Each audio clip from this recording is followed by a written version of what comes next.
قال الله تعالى في القرآن المجيد سبحان الذي أسرى بعبده ليلا من المسجد الحرام إلى المسجد الأقصى صدق الله العظيم۔ اللہ تبارک و تعالیٰ نے قرآن کریم میں واقعہ معراج کو یوں بیان فرمایا، سبحان الذي أسرى بعبده ليلا من المسجد الحرام إلى المسجد الأقصى، کہ پاک ہے وہ ذات جو اپنے بندے کو راتوں رات مسجد حرام سے مسجد اقصی تک لے گئی۔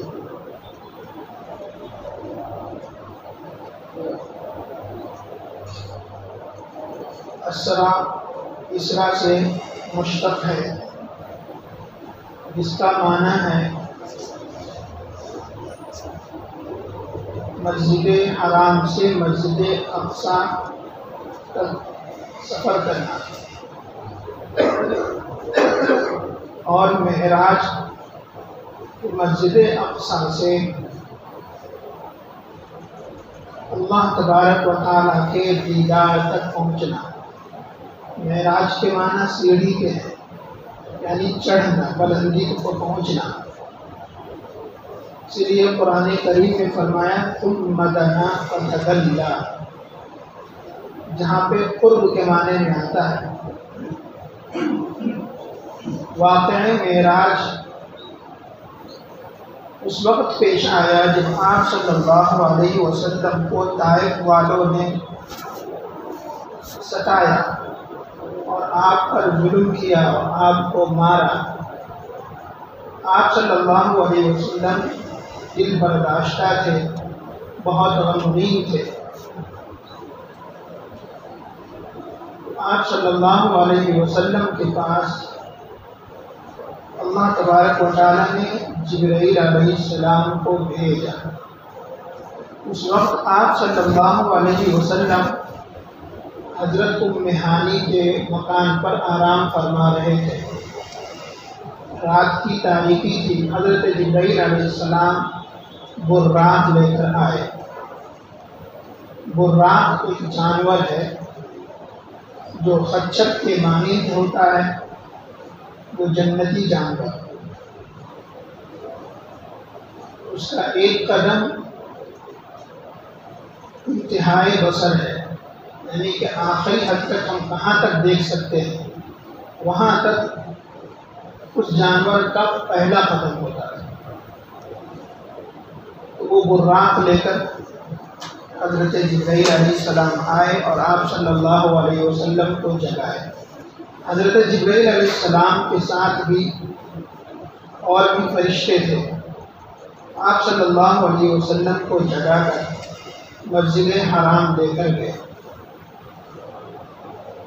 وہاں آپ صلی اللہ علیہ وسلم لیٹ گئے۔ پھر حضرت جبرائیل علیہ السلام دیگر فرشتوں کی مدد سے آپ صلی اللہ علیہ وسلم کے سینہ مبارک کو چاک کیا اور دل کو آب زمزم سے دھویا، پھر بند کر دیا۔ پھر جو سواری حضرت جبرائیل علیہ السلام لائے تھے اس سواری پر سوار کیا آپ صلی اللہ علیہ وسلم کو، اور بعض روایت میں ہے کہ جبرائیل علیہ السلام ردیف تھے، یعنی کہ آپ کے پیچھے بیٹھے۔ پھر وہاں سے مسجد اقصی پہنچے۔ مسجد حرام سے مسجد اقصی تک بہت سے واقعات آپ صلی اللہ علیہ وسلم کے ساتھ رونما ہوئے، جن میں وعیدیں بھی ہیں اور بعض میں بشارتیں بھی ہیں۔ آپ صلی اللہ علیہ وسلم جب مکے سے نکلے تو ایک جگہ حضرت جبرائیل علیہ السلام نے براق کو روکا اور آپ صلی اللہ علیہ وسلم سے کہا کہ آپ یہاں اتریے اور 2 رکعت نماز ادا کیجیے۔ آپ صلی اللہ علیہ وسلم اترے اور 2 رکعت نماز ادا کی۔ پھر پوچھا کہ یہ کون سی جگہ ہے؟ تو جبرائیل علیہ السلام نے فرمایا کہ یہ یثرب ہے، یعنی یہ مدینہ ہے، اس جگہ آپ ہجرت کریں گے۔ پھر اور آگے بڑھے تو ایک جگہ اور حضرت جبرائیل علیہ السلام نے روکا سواری کو اور کہا کہ یہاں بھی 2 رکعت آپ نماز ادا کریں۔ آپ صلی اللہ علیہ وسلم 2 رکعت ادا کرنے کے بعد پھر پوچھا یہ کون سی جگہ ہے؟ جبرائیل علیہ السلام نے فرمایا یہ وادی سینا ہے، یہ وہ جگہ ہے جہاں پر حضرت موسیٰ علیہ السلام کو اللہ تبارک و تعالیٰ سے ڈائریکٹ بات ہوتی تھی۔ پھر آگے بڑھے تو ایک جگہ بیت اللحم آیا، وہاں پر بھی آپ صلی اللہ علیہ وسلم حضرت جبرائیل علیہ السلام کے کہنے پر 2 رکعت ادا کی اور فرمایا کہ بیت اللحم یہ وہ جگہ ہے جہاں حضرت عیسیٰ علیہ السلام پیدا ہوئے۔ اسی راستے میں ایسے بھی بہت سے مناظر دیکھے آپ صلی اللہ علیہ وسلم نے۔ دیکھا کہ ایک بڑھیا اور ایک بوڑھا آپ صلی اللہ علیہ وسلم کو سلام کر رہے ہیں۔ حضرت جبرائیل علیہ السلام نے کہا سلام کا جواب مت دیجیے۔ آگے بڑھ گئے، پھر پوچھا یہ کون تھے؟ تو آپ صلی اللہ علیہ وسلم کو حضرت جبرائیل علیہ السلام نے فرمایا کہ یہ بڑھیا جو تھی، جو دھیمے آواز سے سلام کر رہی تھی، لڑکھڑاتی ہوئی آواز سے، وہ دنیا ہے کہ دنیا اب اپنے آخری مراحل سے گزر رہی ہے، یعنی آپ کے بعد کوئی نبی نہیں آئے گا اور پھر دنیا فنا ہو جائے گی۔ فرمایا کہ وہ بوڑھا کون تھا؟ تو آپ صلی اللہ علیہ وسلم کو حضرت جبرائیل علیہ السلام نے کہا کہ وہ بوڑھا شیطان تھا جو آپ کو گمراہ کر رہا تھا۔ اور آگے بڑھے آپ صلی اللہ علیہ وسلم تو دیکھا کہ بہت سے لوگ ہیں جو بیک وقت فصل کاٹتے ہیں اور اسی روز ان کی فصل پک بھی جاتی ہے اور پھر اس کو کاٹ بھی لیتے ہیں، بوتے ہیں اور کاٹ لیتے ہیں۔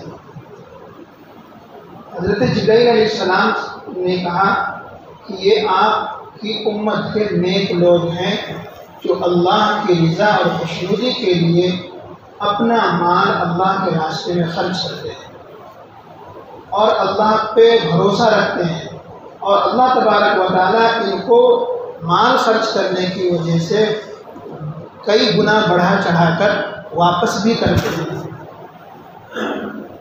پھر آپ صلی اللہ علیہ وسلم اور بھی وعیدیں ہیں، تو وعیدیں تو نہیں سنانا چاہتا، عموماً ایسی راتوں میں نئے لوگ آتے ہیں، ڈر جائیں گے۔ پھر آپ صلی اللہ علیہ وسلم مسجد اقصی پہنچے۔ جبرائیل علیہ السلام نے براق کو ایک دیوار سے باندھا، وہاں پر انبیاء کرام علیہ السلام پہلے سے موجود تھے۔ آپ صلی اللہ علیہ وسلم جب مسجد کے اندر داخل ہوئے اور سب منتظر تھے کہ آخر نماز کون پڑھائیں گے،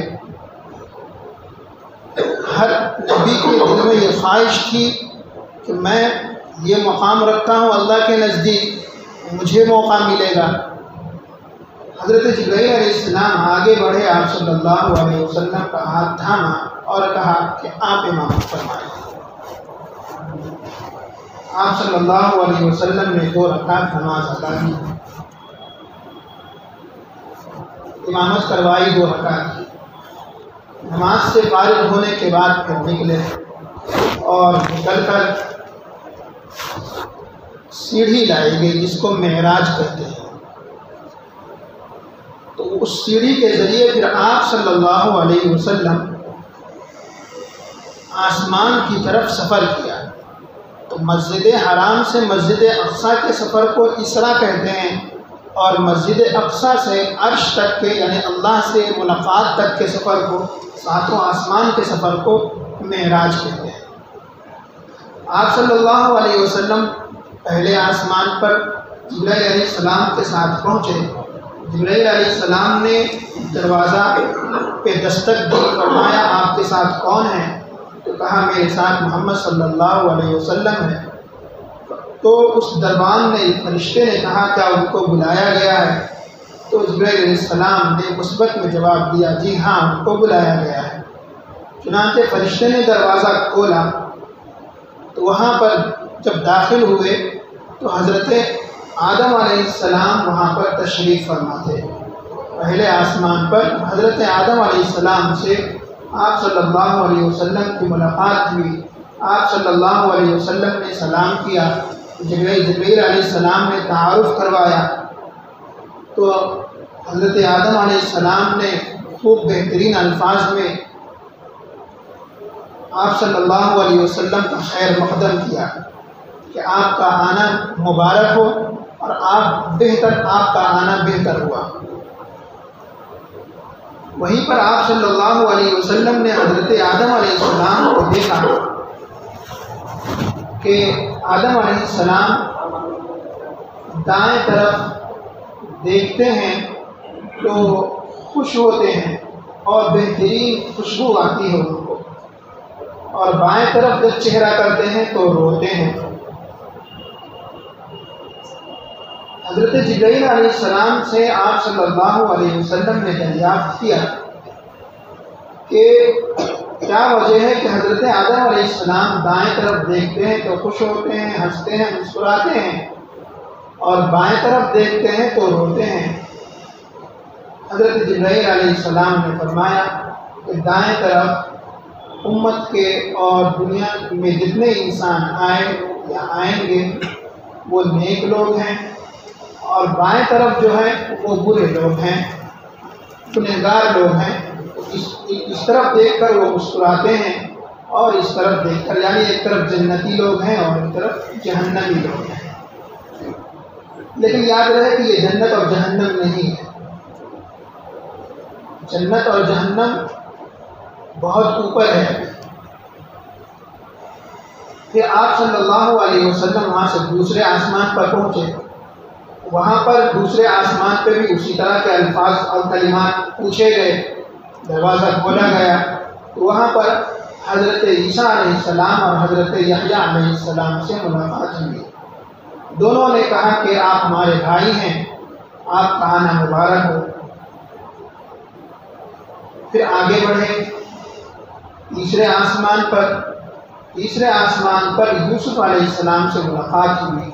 آپ صلی اللہ علیہ وسلم فرماتے ہیں کہ جب میں معراج میں گیا تو یوسف علیہ السلام کو دیکھا کہ آپ کو ہر درجے کی خوبصورتی اللہ نے عطا کی ہے، یعنی یوسف علیہ السلام کو۔ اس لیے ایک روایت میں ہے کہ جنتی لوگ جب جنت میں داخل ہوں گے تو ان کو یوسف علیہ السلام جیسی خوبصورتی عطا کی جائے گی۔ اس قدر حضرت یوسف علیہ السلام خوبصورت تھے۔ لیکن اس سے بڑا معجزہ یہ ہے کہ حضرت عائشہ رضی اللہ عنہ فرماتی ہیں کہ یوسف علیہ السلام کی خوبصورتی کو دیکھ کر وہاں کی مصر کی عورتوں نے ہاتھ کاٹ لیے، یوسف علیہ السلام سے میرے آقا کہیں زیادہ خوبصورت ہے، اگر وہ عورتیں میرے آقا کو دیکھتی تو اپنے گردنیں کاٹ لیں۔ تو یوسف علیہ السلام سے ملاقات ہوئی، انہوں نے بھی خیر مقدم کیا۔ پھر آگے بڑھے چوتھے آسمان پر حضرت ادریس علیہ السلام سے ملاقات ہوئی۔ پانچویں آسمان پہ حضرت ہارون علیہ السلام سے ملاقات ہوئی، چھٹے آسمان پہ حضرت موسیٰ علیہ السلام سے ملاقات ہوئی، ساتویں آسمان پہ حضرت ابراہیم علیہ السلام سے ملاقات ہوئی۔ حضرت ابراہیم علیہ السلام کے بارے میں آپ صلی اللہ علیہ وسلم فرماتے ہیں کہ معراج کی رات جب میں گیا تو ساتویں آسمان پہ میں نے ابراہیم علیہ السلام کو دیکھا، وہ بیت معمور سے ٹیک لگائے بیٹھے ہیں۔ اب بیت معمور کیا ہے؟ بیت معمور وہ فرشتوں کا، یوں کہیے کہ فرشتوں کا کعبہ ہے۔ جس طرح ہمارا کعبہ مکے میں ہے، ہو اسی کے اوپر ساتویں آسمان پہ بیت معمور ہے۔ وہاں پر روزانہ 70,000 فرشتے طواف کرتے ہیں۔ حدیث پاک میں لکھا ہے کہ 70,000 فرشتے وہاں روزانہ طواف کرتے ہیں، اور جو ایک مرتبہ طواف کر لیتا ہے قیامت آنے تک اس کو دوسری مرتبہ موقع نہیں ملے گا۔ اتنی تعداد میں اللہ تبارک و تعالیٰ نے فرشتوں کو پیدا فرمایا۔ بیت معمور سے آگے بڑھے تو سدرۃ المنتہا کے پاس پہنچے۔ سدرہ بیری کے درخت کو کہتے ہیں۔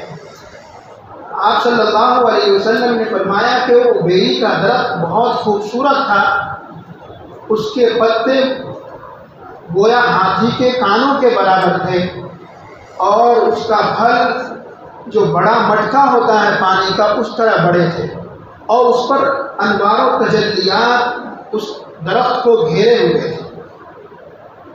وہاں سدرۃ المنتہا پر، اور منتہا کیوں کہتے ہیں سدرہ بیری کے درخت کو، اور منتہا کیوں کہتے ہیں کہ روزانہ جو ہمارے اعمال ہوتے ہیں اور وہ اعمال وہاں تک پہنچائے جاتے ہیں، وہاں تک پہنچائے جاتے ہیں، پھر وہاں سے پھر اللہ تبارک و تعالیٰ کے پاس پہنچانے والے دوسرے فرشتے مقرر ہیں۔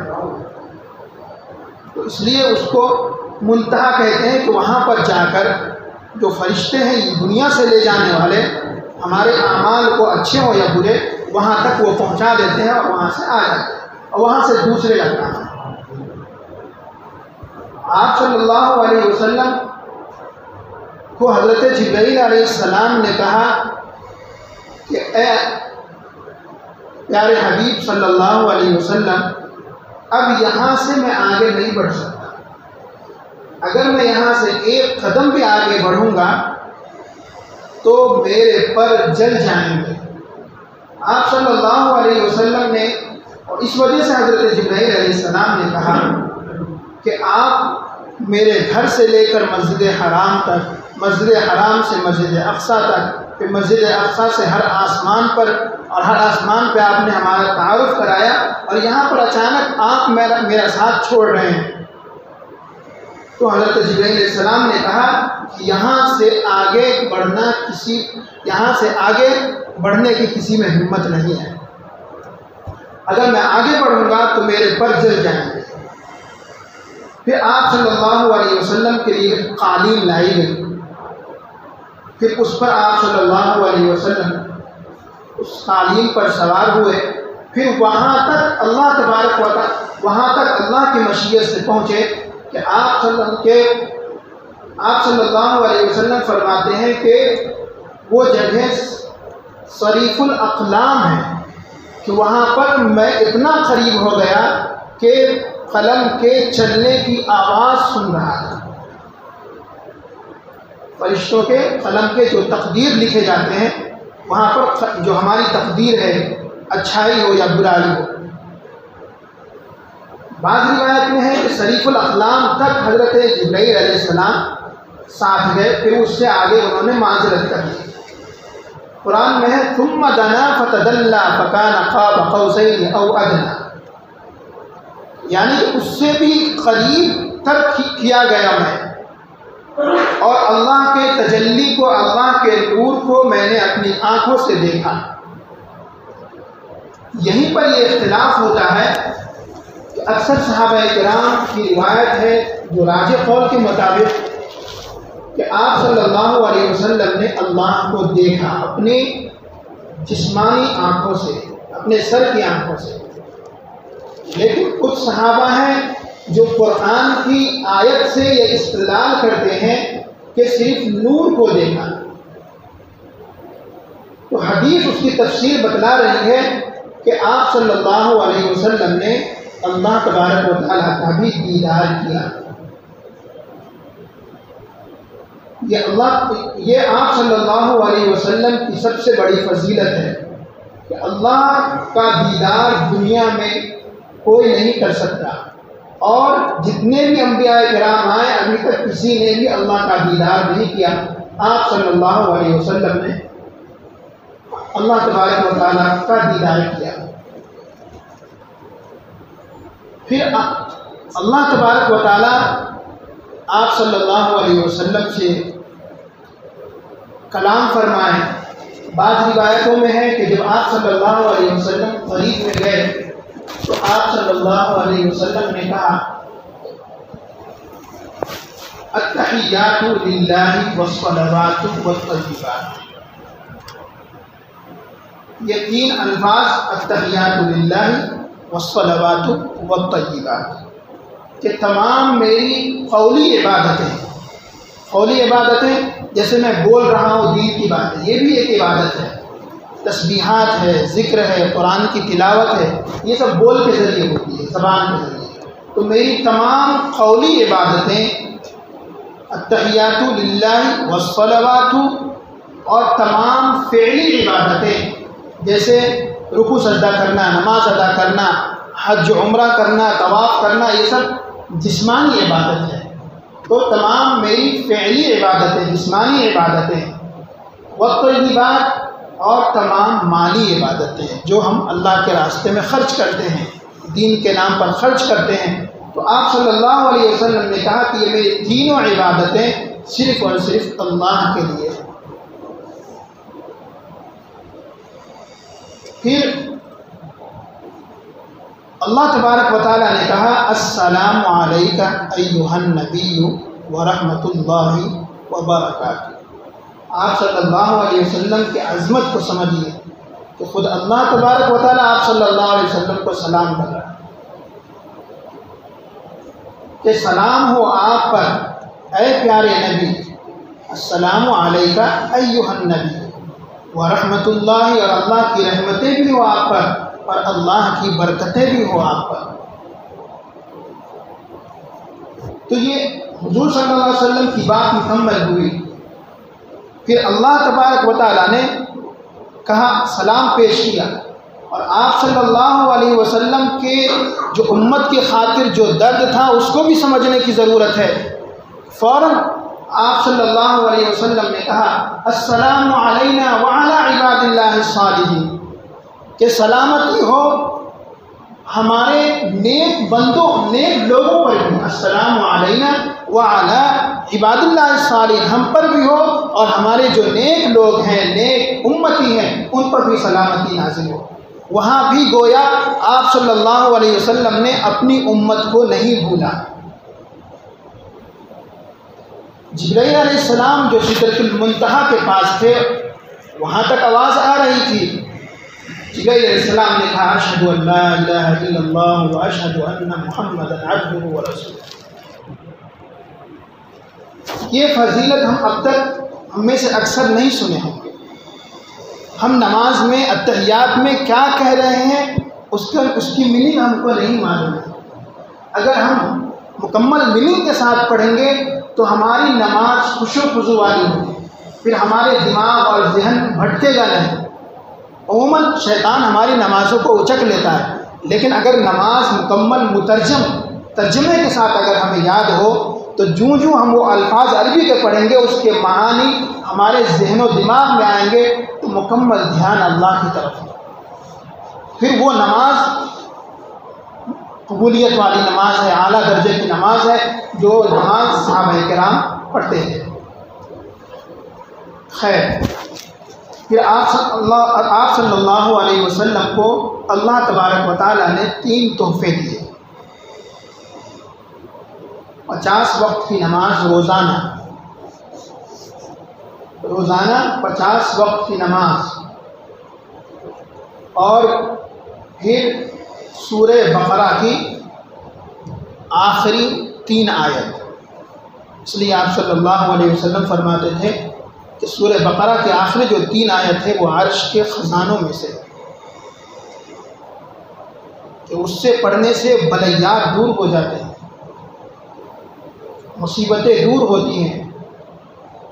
خود اللہ تبارک و تعالیٰ نے جب یہ گفٹ یا تحفہ دیتے وقت کہا کہ اس کو پڑھنے کے لیے اپنی امت کو آپ کہتے رہیے گا کہ اس کے ذریعے وہ اس میں جتنی باتیں کہی گئی ہیں وہ اگر صحیح دل سے مانیں گے تو میں انہیں عطا کروں گا۔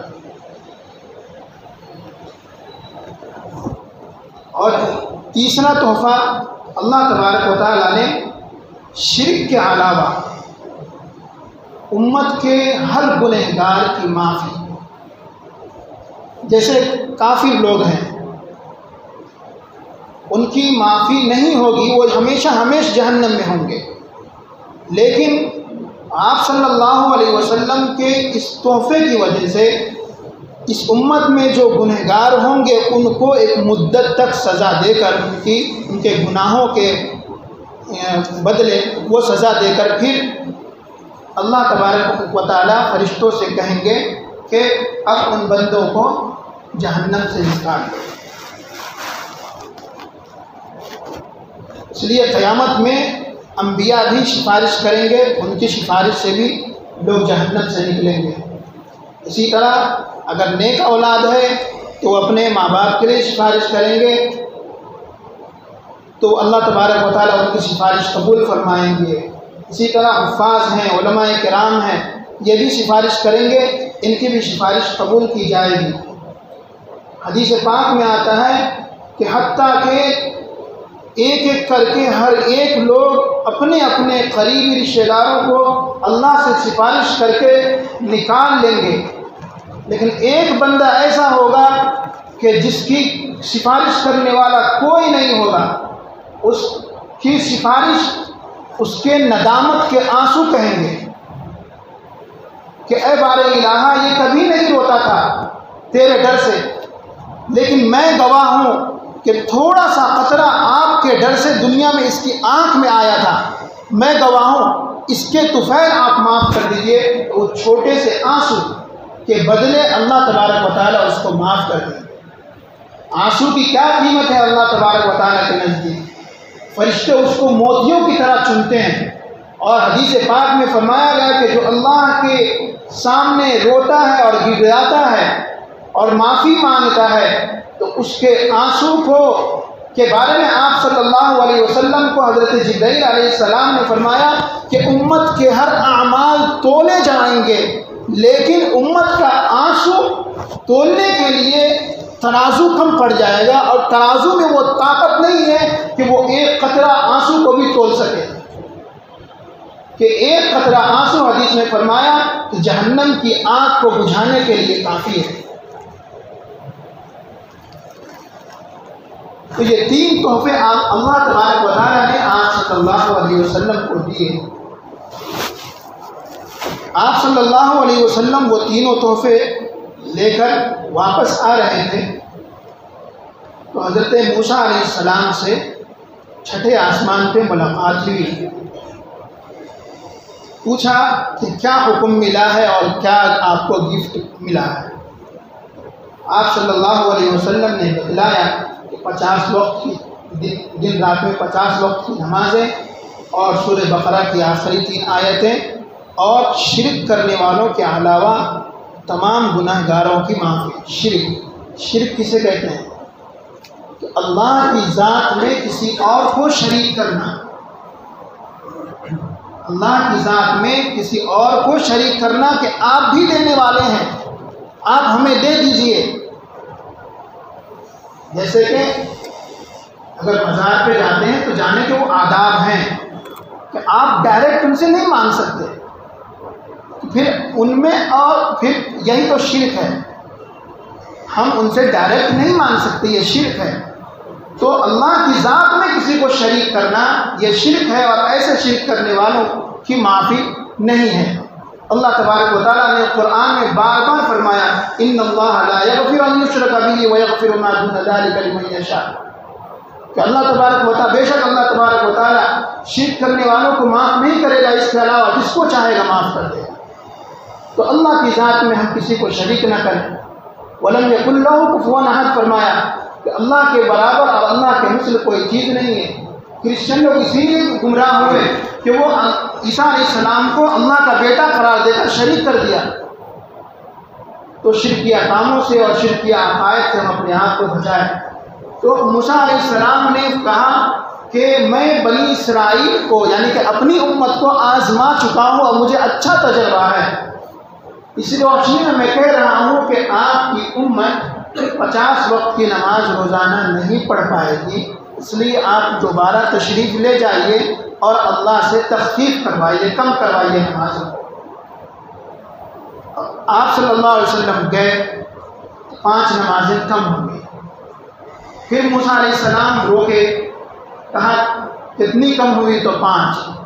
پھر موسیٰ علیہ السلام کے اصرار کرنے پر دوبارہ آپ صلی اللہ علیہ وسلم تشریف لے گئے۔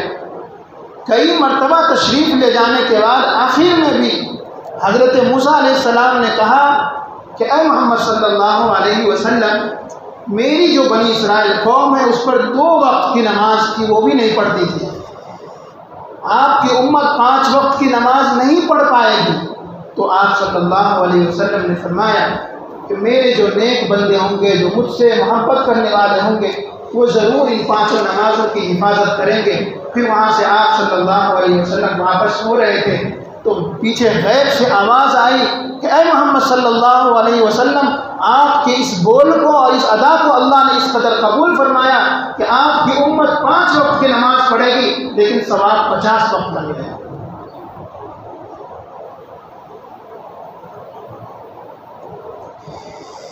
دیکھیے، روزہ ملا، حج ملا، زکوٰۃ کا حکم ملا، دیگر گناہوں سے اور دیگر نیکیوں کے بارے میں حکم ملا، وہ تمام امور زمین پر ہوئے، زمین پر ملے، لیکن نماز اتنی محترم بالشان عبادت ہے تو اس کو دینے کے لیے اللہ تبارک و تعالیٰ نے اپنے نبی صلی اللہ علیہ وسلم کو اپنے عرش پر بلایا۔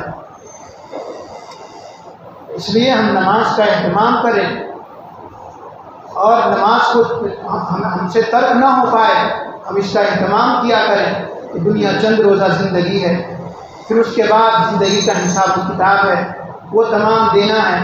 اللہ تبارک و تعالیٰ آپ ہمارے 24 گھنٹے میں سے بس ہر نماز کے لیے زیادہ سے زیادہ 10 منٹ مانگتا ہے کہ آپ زیادہ سے زیادہ اگر مسجد میں ہم آنے سے قاصر ہیں، مجبور ہیں یا رکاوٹیں ہیں تو ہم گھر میں ادا کریں، لیکن ادا کریں کیونکہ یہ فرض ہے، بات ضروری ہے۔ آپ صلی اللہ علیہ وسلم کے وہاں سے واپس آ گئے۔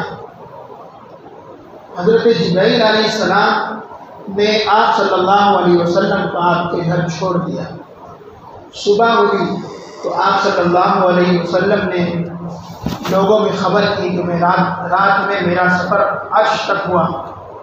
پہلے کہا کہ مسجد حرام سے مسجد اقصیٰ تک میں رات میں گیا اور مسجد اقصیٰ سے پھر 7 آسمان کی سیر کیا اور پھر میں جنت میں بھی سیر کیا اور جہنم بھی مجھے دکھلائی گئی۔ یہ تمام چیزیں جب آپ صلی اللہ علیہ وسلم کفار کو اور دیگر کو بتایا تو وہ لوگ مذاق اڑانے لگے، بعض لوگ تعجب کرنے لگے کہ مسجد حرام سے مسجد اقصیٰ تک کتنی بہت سے میل کا سفر ہے، آدمی کو پیدل یا سواری پر مہینوں لگ جاتے ہیں، اور آپ کہہ رہے ہیں کہ چند لمحوں میں آپ جا کر اتنا سیر کر کے آ گئے۔ یہی بات کفار حضرت ابو بکر صدیق رضی اللہ عنہ سے کہا کہ بتاؤ تم ایسے شخص کے بارے میں کیا کہو گے جو یہ کہتا ہو کہ وہ راتوں رات مسجد حرام سے مسجد اقصیٰ یعنی فلسطین گئے اور پھر وہاں سے 7 آسمان کی سیر کیے تو اور پھر وہاں سے عرش پر گئے اور چند لمحوں میں، اتنے لمحے میں آپ صلی اللہ علیہ وسلم واپس ہوئے کہ جس دروازے سے نکلے تھے اس دروازے کی کنڈی جب جاتے وقت ہلی تو آتے وقت بھی وہ ہل ہی رہی تھی۔ یہ آپ صلی اللہ علیہ وسلم کے معجزوں میں سے بڑا معجزہ ہے. کوئی بعید نہیں ہے. اللہ تبارک و تعالیٰ دنیا کے نظام کو روک سکتا ہے، اس کے ہاتھ میں سب کچھ ہے. تو حضرت ابوبکر صدیق رضی اللہ عنہ نے کہا کہ کس نے کہا ہے یہ بات، جس نے دعویٰ کیا ہے؟ تو لوگوں نے کہا، کفار نے کہا کہ آپ کے ساتھی محمد یہ دعویٰ کر رہے ہیں.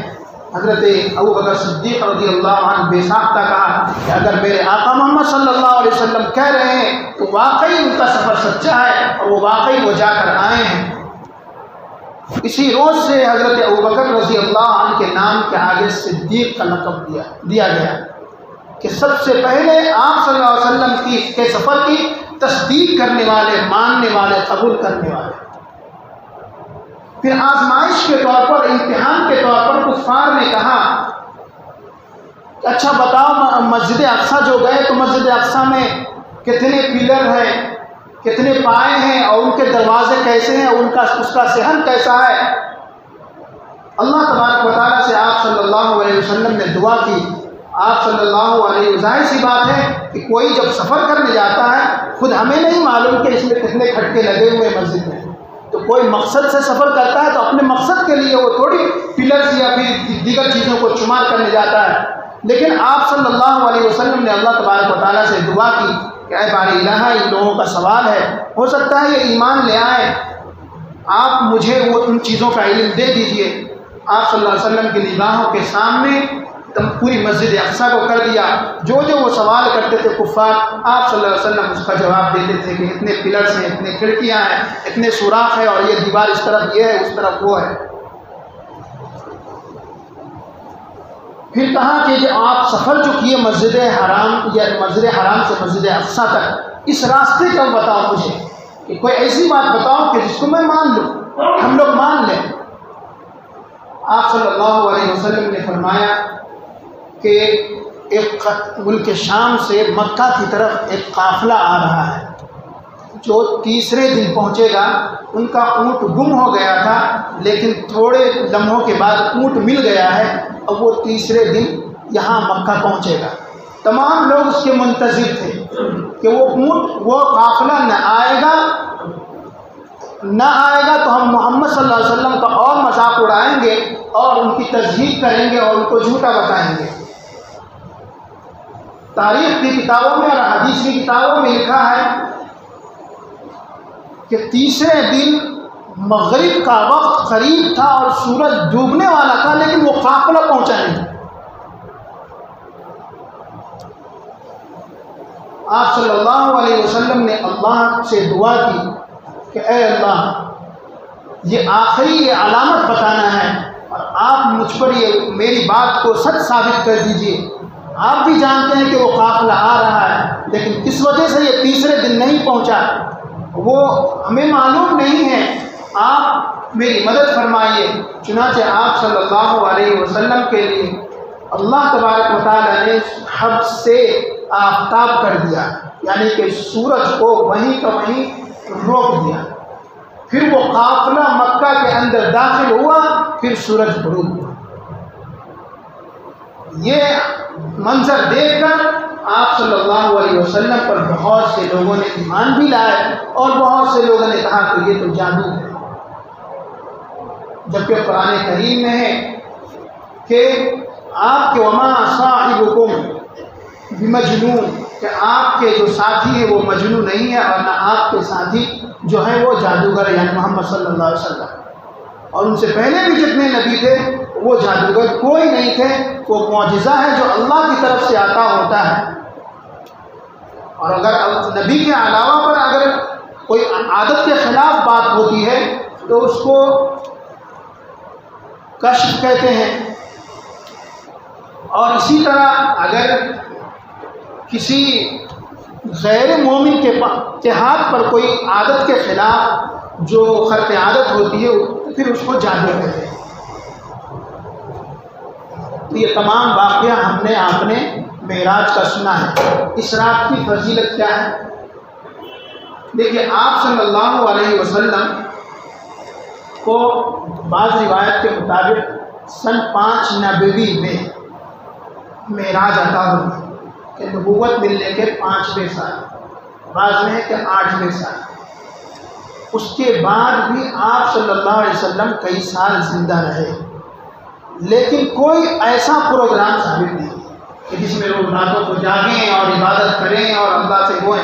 ہاں شب برات کی ہے، شب قدر کی ہے، لیکن شب معراج کی نہیں ہے۔ اور اس لیے اکٹھا کیا جاتا ہے کہ نماز کی اہمیت کو بتائی جائے اور ان واقعات کو بتایا جائے تاکہ امت یہ یاد رکھے اور اس کو اہم سمجھے۔